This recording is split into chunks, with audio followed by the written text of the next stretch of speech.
oluvannyuma lw'okwegezaamu ne bannaabwe abava mu mawanga ga Afrika amalala mu mpaka za Kana ezategekebwa mu Uganda mu mwezi gw'okuna, abawuzi ba Uganda nate baakudda mu nsiike y'empaka z'amawanga sabiiti ejja.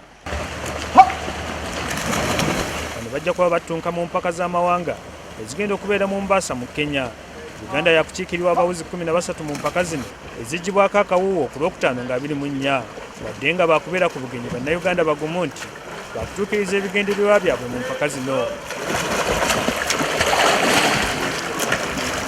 Abavubuka n'abawala abawuga e Kenya babadde bakola kati program gye tukolako babadde bagikozesa bbanga ddene, bawuzi b'amaanyi era tubamanyi, tubuuze nabo bbanga ddene era tubateekamu ekitiibwa mu kuwuga. Naye nga njogedde ekyo era tusuubira ati abaana baffe bajja kukola bulungi. Kati eno base abaana ne beesobola okwepushinga obulungi, basobola okukompitinga obulungi mu competitions ezo zonna eziri mu international nga kwegamba Olympics egenda okubeerawo mu 2016.